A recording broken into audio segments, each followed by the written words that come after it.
everyone, and welcome back to another locomotive build upgrade video here on the channel. We're doing an Athearn ready to roll SD38 today. This is actually going to be a Conrail unit here, as you guys can tell, a 6939. We're diving right on in here. We're going to go ahead and we're going to start pulling this apart here. We're pulling the couplers and coupler boxes out. As you guys can see, it's just the screws hold them in. Next thing you gotta do is pull the fuel tank off here, just that single screw there in the bottom of it. And I always like to use a piece of tape to keep the screw in it so I don't lose it anywhere. Now here's these fun screws Athearn likes to hide. Here you gotta turn the truck a little bit to the side to get to them. These actually hold the shell to the frame, and they can be a bit of a booger if you don't know they're there to find them and get them out of there. So go ahead and get those out, and the shell should pop off pretty easily. Now, the next thing we're going to do here is we're going to start ripping apart our wiring. You got all those dang little plastic clips you got to pull off here. We're not going to need this 21-pin decoder board deal here where we're going, so we're going to go ahead and pull all that apart. Next thing we're going to do is here we're going to pull our weight off the back here because we're going to need to put a speaker back there. And we're also going to be pulling this little weight stand deal off there, which you could speaker mount deal, because I'm actually going to modify that here in a little bit. And we're going to go ahead and we're going to pull this one off the front as well. Later on, we're going to end up actually putting our keep alive in the spot that this weight's in, so this will be taken off and not put back in either. Again, just unnecessary stuff on the inside. Next thing we're going to do here is we're going to pull our cab off. First thing you want to do here is you want to pull your handrails loose. And then what I do is you got to be very careful doing this, but worst case, you might mess up the paint a little bit. You got to take a chisel blade and kind of work along the edges of the cab. As you can see, I'm kind of getting from the inside here as well. But just kind of very, very carefully get in there and start prying and popping it a little bit. These can be a little bit tricky to get to pop loose, but just take your time and be careful. It'll pop right off. Now there's that weight bit from the back there I mentioned I was going to modify. I just took that out with the old grinder and ground it down there, as you guys can see. Just kind of made it a little bit more flat so that way I have more space to mount my speaker enclosure I'm going to build here later. But we're going to go ahead, we're going to put that back on. I'm going to throw some paint on it. Just basic acrylic paint. I'm not using any fancy pants paint here. Just the same stuff I'd use for weathering or anything else. So our next little trick we're going to do here is we're actually going to go ahead and we're going to pull our trucks off. And to do that, you got to pop those little top pieces off there. And again, now we have to pull our weight piece off again, so I probably shouldn't have painted that and put that back on, but you know, you do that sometimes when you're building stuff. But again, we're going to pop those off, pulling our worm gear out, pulling everything, putting it off to the side. And as you can see here, we're going to go ahead and pull our motor out. And when I pulled this motor out, I actually found one of the wire going to the bottom of it was actually pinched from the factory up underneath the frame. You can see me kind of looking at it going, what the heck's that? Now what I always do is I'll put my screws for my motor mounts back in the bottom just for storage. That way I don't have to get out another bag to put them in. Now we're going to go ahead and we're going to pop our number boards off the front because we're going to actually be adding LED lights behind those. So you just take your knife there and just kind of work along the edge and they pop right off. Now here's for all you guys that want to know about how to open a cab door and how I go about doing that. What I do here is I take my knife. I don't use a super sharp one. I use one that's kind of dull. You guys know how they are when you do a lot of decaling and stuff. You wear them out and they get a little bit more dull. And what I do is I score right along the outline of the door, just very, very carefully and slowly. Be very, very careful up there along the top because it's real easy to slip that blade and make a line in the edge of the cab and it'll look kind of So just very slowly, just keep working it and just keep going over and over and over again. It might not seem like you're doing much of anything, but you actually are slowly but surely cutting your way into that cab. You have to take your time and really, really take your time with this because you don't want to trash a cab, especially like this model. I'm not repainting this, so I want to not screw up this cab. So just continues to do it. And as you can see, I'm going to come in here and I'm going to start working at it from the back a little bit as well. Because these Athearn cabs, they have like a separate side piece where the windows are in. So you gotta be kind of careful along the outer edge when you're starting to cut that off. So we're just gonna keep working it, keep scoring at it, just keep scoring at it. Now you can see I'm starting to get a little excited here. I'm gonna start cutting down from the top a little bit, and then there's the pliers. That's why we scored that, so that we would come in with the pliers and just literally chip that piece out nice and easy. And then you just come in with your blade and just clean up along the edge a little bit at a time.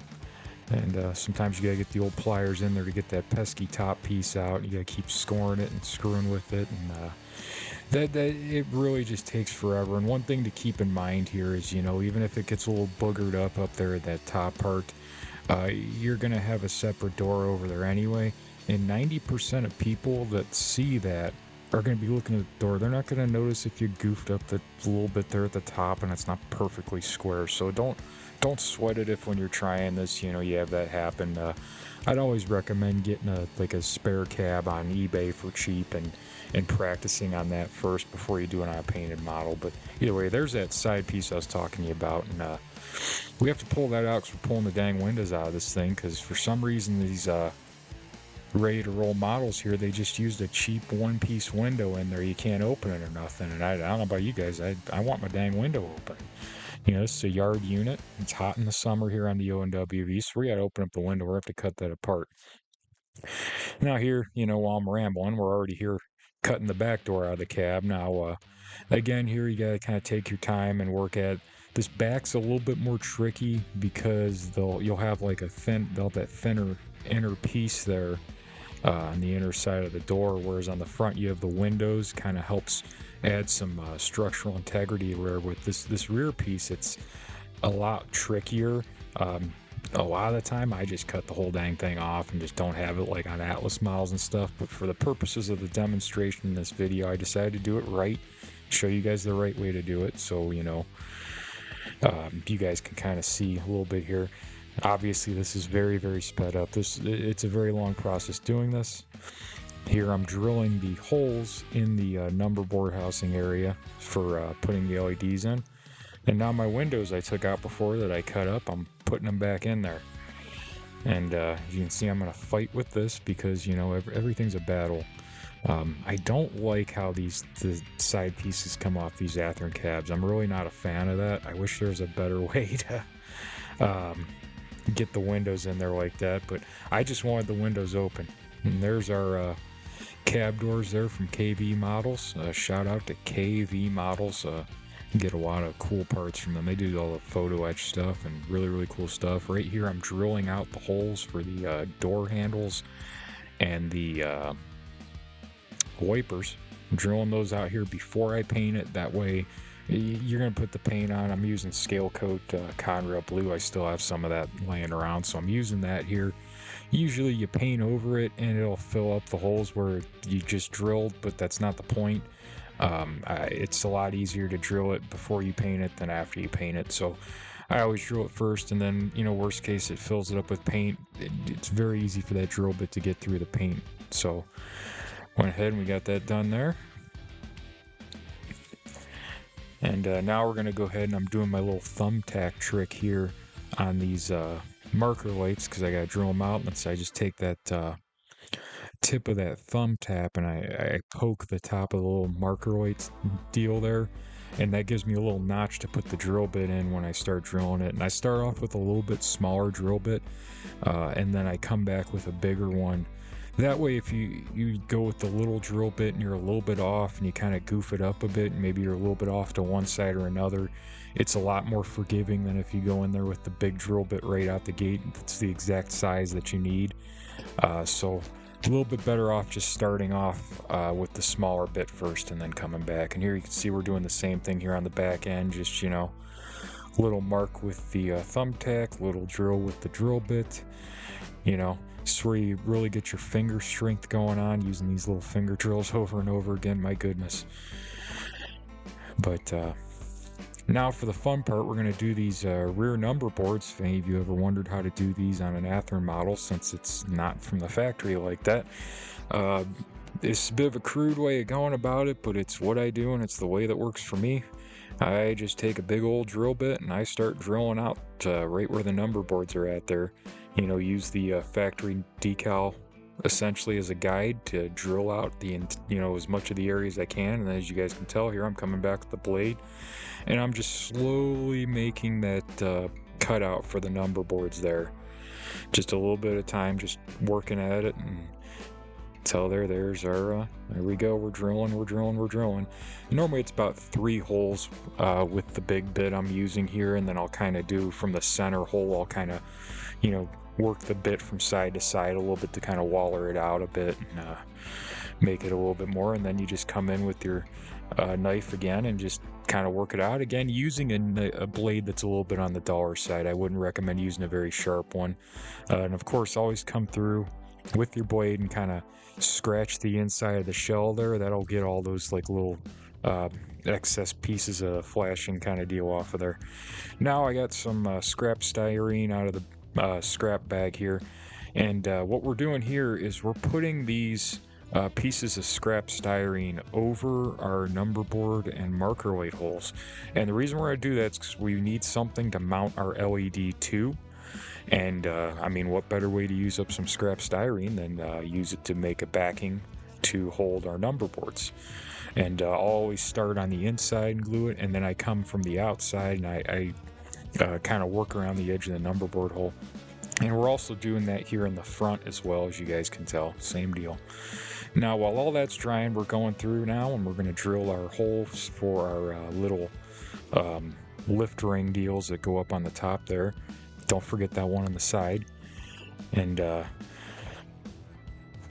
now the nice part is on the back. Oh, well, shout out to these terrible gyro drill bits I got on Amazon. They sucked. They kept breaking.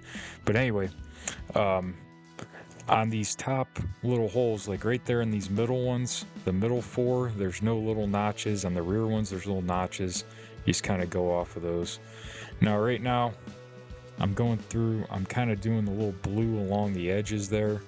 I hate how you get everything with these grab irons anymore. The whole grab iron's white. That isn't the way they really were on the locomotives. Only the center of the grab iron was white on the actual locomotive, so gotta go back and touch that up. And now we're drilling our holes for our LEDs to go through. Since our backing plates are dried on now, we're going through there, and we're just drilling through with a small drill bit and getting that done. And of course, some more KV Models parts. Here's our little lift rings we're going to put on there. You can't even see that because it's too grainy, but who cares? So we won't zoom in anymore on that. But I'm just using a little CA glue and just dropping those in. You got the 3 up on the front dust filler hatch, 4 in the exhaust area there. There's no dynamic brake, so I'm not going to call it a dynamic brake area, but in that area there's 4 of them. As I started to mention earlier, there's no little little marks on the shell in that center area to drill off of, so you just got to kind of wing it. And a little secret, guys, I just eyeball it. I'm not going to sit there and measure and get it exact. It doesn't, ain't worth it. Now, while all that stuff's drying there on the shell, we're going to go ahead and start putting the motor and drive back together here. I don't remember why I took it apart, but apparently I took it apart. I'm glad I did, because that wire was pinched. So we're going to go ahead and put all those screws back in our motor. I think I was trying to put a different set of trucks under this. I think might have been what it was, because I wanted the full triple class deal on there, and it didn't quite work out. But anywho, we're going to go ahead and we're going to feed your wiring back through. And then, of course, the fun part of getting these little square deals to fit in and go back together there to put this all together. Great time to lube all that up if you haven't. Go ahead and get a little lubrication in there while you got it apart. And of course, we're going to put our little weight deal back on there, or modified weight deal. And as you can tell, I painted some wheels there. That was probably why I took that apart, and I forgot until I put it back together. Those side frames just pop right off pretty easy, so no big deal there. And we got our fuel tank back on there. Now here's where I goofed up. As you guys can tell here, I'm kind of doing a little mock-up here, figuring out where I'm going to put my Keep Alive, how much room I got for my speakers. And you guys are about to watch me build a speaker enclosure. And I don't know how this happened, but it didn't dawn on me till a little bit later that I could fit the Keep Alive in front of the motor, that little K4 Keep Alive from TCS, and have even more room to build my sound chamber. So you guys are watching me build this speaker enclosure right now that I didn't end up using. that I think I realized like 10 minutes after I built it wasn't going to work. But either way, get a little speaker enclosure action here. And of course, I forgot to film building the other one. Very important, I use the canopy glue to hold my speakers on because it won't goof up the inside of the speaker shell there. But that's all. It's all for later. We gotta let that dry. So what we're gonna go ahead and do now is we're gonna go ahead and start doing some of our wiring here. Now, these factory Athearn units, they have the board that goes around the top. Well, since we're not using a board that mounts direct like that, we have to add a wire to the top. You just saw me do there. And then I put that piece of electrical tape over the top to keep it from touching anything on the bottom of the board in that process. Generally, the motor wires are always the first wires I hook up. As you can see there, I am doing getting a wire ready there. These little wires trying to strip them while I always end up breaking them, so I just take the soldering iron and very carefully heat up the end of it and kind of get that insulation and kind of burn it a little bit and then pick it off. But once you get the motor wires on, go ahead and we can start doing our wires from our power pickups from the trucks. And I always start kind of in the front and work my way to the rear. That's just kind of the way I like to do it to keep things simple. I start off with the motor and then I start in the front, go to the back. Here we're attaching our keep alive. Any of you guys out there that won't do wiring, you know how much of a pain in the rear end it is doing these little freaking wires to these decoders. Ugh. Absolutely annoying, but you gotta do what you gotta do here. So we go ahead and we get that on there, and as you can tell, I realized there that hey, I could fit that up there in the front real nice. But first we have to actually put our wires to our rear truck. We have to hook those up. That's generally a good idea. You generally want to pull power from both sets of trucks here. And there's our new speaker enclosure, and here's the moment where I felt like an idiot because I forgot to film making this enclosure, but you guys can kind of get the gist of it from seeing there. That's all built out of the parts that you get with those Sugar Cube speakers from ESU, so either way, it's on there. As you can see, I got my electrical tape all rolled up and ready to hold it down there. That's how I secure my speakers. I just take electrical tape and fold it over on itself and just stick the speaker down on it. I haven't had a problem yet doing it that way, and that's what works. So here we're taking, and the way I wire my speakers, I believe it's called parallel, I believe would be the correct term. It's been a long time since I've been a smart electrical person. I believe that's parallel. And that means that you have two speaker outputs, well, two speaker connections coming off the decoder, and I have two wires coming off of each. So a wire from each output goes to each speaker. What I just said made any sense at all. It probably doesn't. But either way, there's going to be four wires. There's two outputs. There's two connections for the speaker coming off the decoder. So one wire from each connection goes to each speaker, essentially. That probably didn't make any sense, but you know, if y'all are kind of wanting to dabble into decoder wiring and all that, you're going to have half an idea on what I just said right there, because that's kind of the, you know, this stuff isn't super complicated. You just have to have a basic electrical understanding. Myself, I played guitar and music that was my hobby before I got back into model trains, so I kind of already knew wiring to a degree from that, because I did all my own work on my own guitars. I'm getting way off topic here, but you know, that was kind of my introduction to it. Now we're going to go ahead and start putting our LEDs in here. These are for the number boards, and as you guys can tell here, I gotta go ahead and feed these through, and as you can see, it is fighting me every step of the dang way there to go through there, that dang little thing.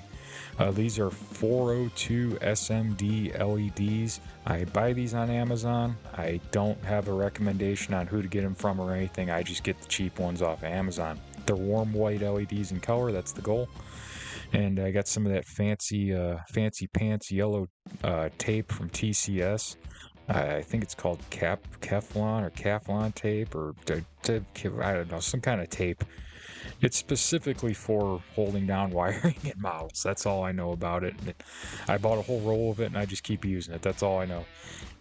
But as you can see, I went ahead to put my cab on there, and now I'm taking it back off because it didn't fit right. So got to pull it off and do a little trimming on the inside with the knife there, just a little touch-up trimming, and then we're going to go ahead and put it back on here. And Of course, we're going to see that it still probably is a little bit off, because when you take those doors out, it kind of messes with the geometry of the cab a little bit there. So you get one side that'll sit right, and then another side won't want to. I get the old plastic welder out there and just get a little bit in there and let that do its thing. Now it's very important to make sure you label your wiring, as I just did. So I wanted to make sure I labeled those number board wires, that way I know what they are later when I got to put all this together. And of course tape them down another time on the inside of the shell. I always like to try and keep all the wiring kind of taped down and secured and have it all kind of meet up in the center and come down to where the decoder's at, just to make things neat and orderly. See, there's more of our tape. And of course right now I'm twisting all those wires together. I'm putting a piece of tape on there, and I'm putting something on there so I know what it is, whether it be like an NB for number board or HL for headlight, RL for rear light. Then there's all our wiring secured. Now we're going to go ahead and we're going to start the madness that is connecting all these wires. This is pretty simple because this locomotive doesn't have a lot of lights. But again, I like to start from the front and work my way to the back. So I'm starting off with our headlights here. And then I'll do number boards and marker lights next. And then the rear light will be last. Some notes here as far as connecting all these wires. The red wires, at least as far as I've been aware, on every set of LEDs I've ever hooked up, go to the U+. I don't know what that actually means, but it means hook it to the U+. And the blue or black wires are your ones that go to like your headlight, your auxiliary 1, 2, 3, 4, 5, 10, 100, whatever auxiliary you're going to. But the red you always put together and put to the U+. You can hook those up to any of the U+, that'll be on your decoder. But all of your blue and black wires are your ones that actually have to go to whatever specific light or function output you want. So again, I'm not a wiring expert. I'm just crazy enough to actually post footage of me doing this on YouTube. So, it's one of those things, guys. If you break down the wiring into its own separate parts and you keep it simple, it's really not that complicated. You just have to break it down and take your time. There you can see I'm securing my keep alive with some electrical tape. And of course, we're putting everything back together because it's all wired up.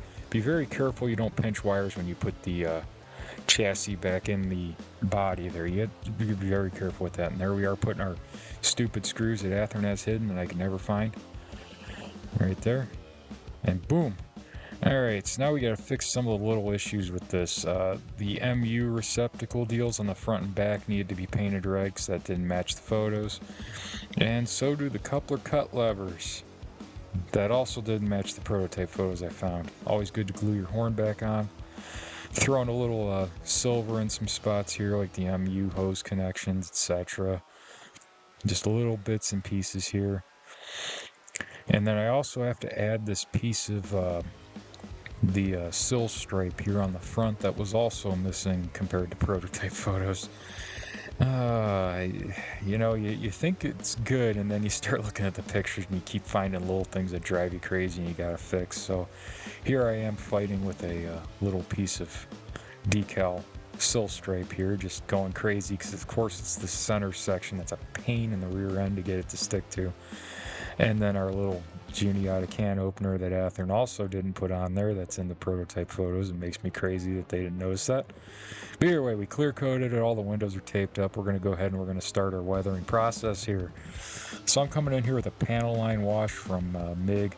I got it thinned down, very, very, very thinned down, because this stuff's pretty stout right out of the bottle. So here's another example of I lost some footage here, or I forgot to turn on the camera, I don't know which, and I didn't catch me painting the sill the rust color, but we're just going to dive in here on the fuel tank and go ahead and show me doing that. So on these Conrail units, especially in yard service like this, they got that cast iron brake shoe dust on all of the flat surfaces. So this is a little kind of peek into how you go about making it look somewhat prototypical here. So anywhere that would be a flat level surface essentially is going to be coated in it. So what I do is I go in here and I first hit everything with this rust paint. I can't quite remember who this stuff's from, But really, you just got to find that right kind of rust for what you're going for. I want something that's a little bit more reddish. And I'm just kind of going in there and laying it on there and wiping it off with the Q-tip on the trucks and just kind of getting, here's a good shot here. So we go in, we hit our flat surfaces, and then we start wiping it down with the Q-tip. And the wiping is what gives you like the streaking look, etc. Like you want that rough streaking look, like it was rubbing up against stuff on the fuel tank and stuff. That's how you do it. You put some on, you wipe some off. You put some more on, you wipe some off. And you just keep playing with it until you get it how you want it. Don't be afraid to, just keep messing with it, because eventually you'll get to where you're trying to go. It's just, you have to stay the course. You're going to first put that paint on, like this rear truck right now, and go, my lord, that just looks terrible.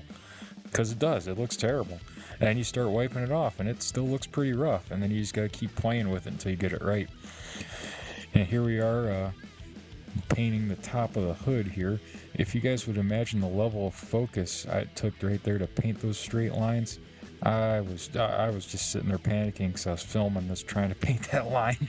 Because oh my goodness, I can't sit still enough to paint that stuff. So of course I got to keep the Q-tip handy to wipe it off when I goof it up. But you just paint it on here. I'm not trying to get like 100% coverage here. I want to make sure I mention that as well.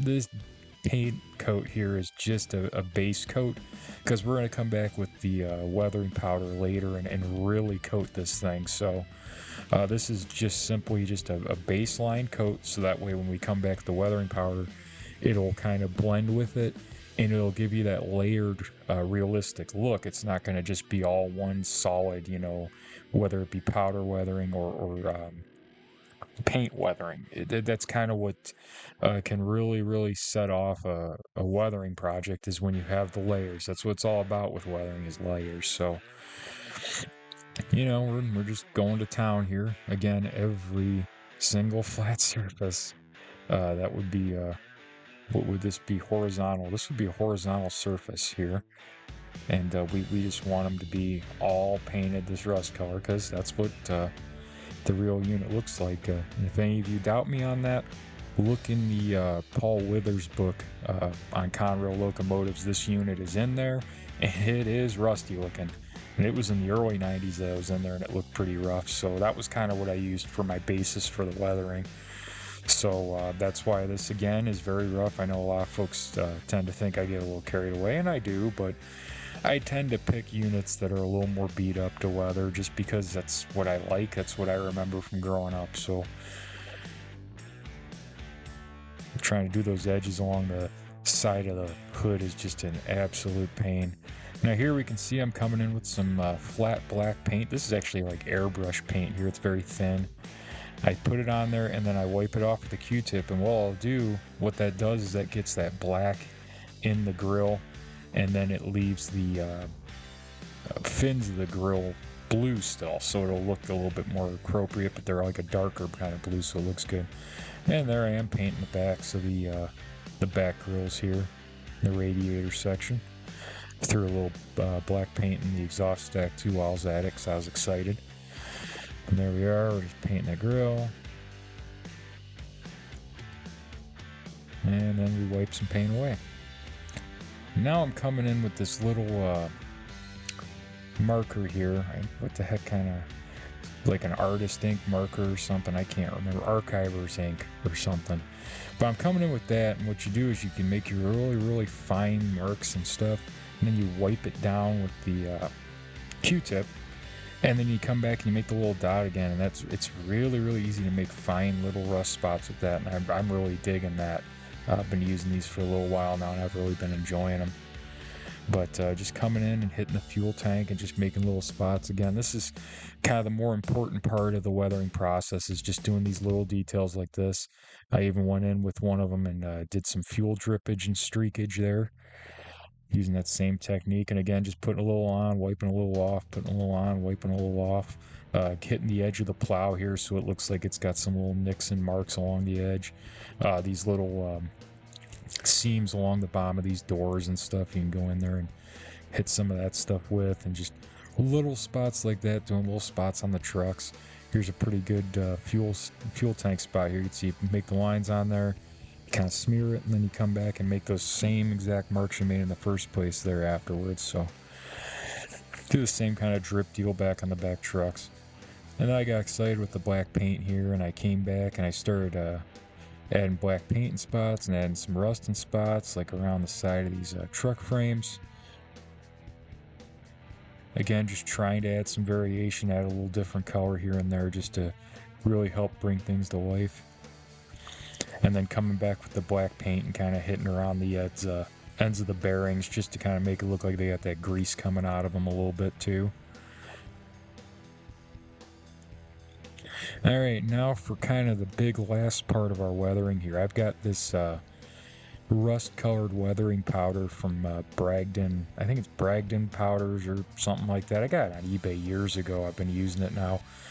But now's when I come in here and I just kill this model with this here powder stuff. The one piece of advice I'll give all of you that are working with powders, especially if you want to do something like this, is you're going to want to try it out on a model you don't care about, because depending on the color of powder and who you get it from and what kind it is, how it reacts with the clear coat, it can pretty much disappear. Now this stuff I know is pretty potent, so I'm going to hit everything really hard and it's going to stay on there pretty good. I'm not going to lose too much when I clear coat it, but I've had some powders that when you clear coat them, they just almost disappear. So hitting all the spots I painted and then just kind of dusting over the trucks with it a little bit.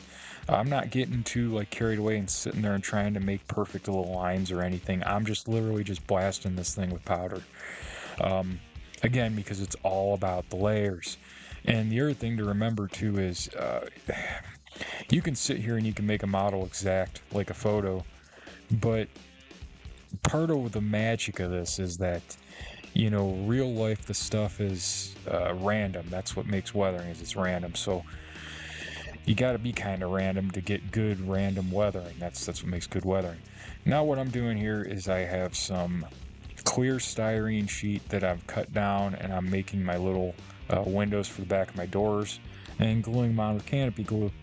Of course, got to cut the little trip pins off of KD couplers, because I don't use those. And of course the front one I can't seem to get cut off, so I got to pop the coupler out and cut it off and put it back on.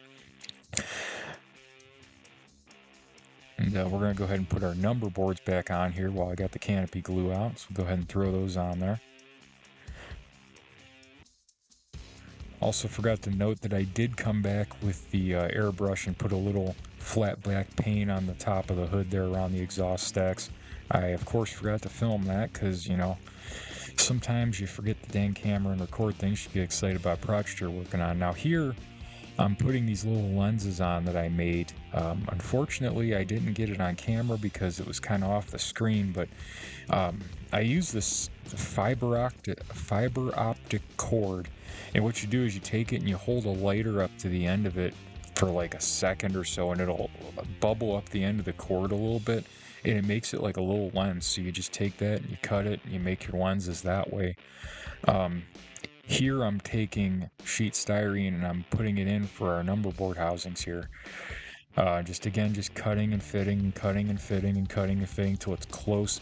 It's not going to be perfect. You guys will see that here in a second, that it's not perfect. I don't want anybody to ever think that something I'm doing is, you know, absolutely perfect, because it's not. Especially any of you that want to try this at home, it's not going to come out 100% perfect unless you spend 100% of the time doing it. There you can see it's a bit rough, but we're going to be putting a number board over it anyway, so you're not going to see it. It's no big deal. And I'm using the number board decals from Shelf Scale, so you guys will see that. But that's going to wrap up this video. You guys are going to watch the train running here in a second. But any questions, anything you guys want to know, leave it in the comments. As always, I appreciate all you watching, and I'll see you in the next project.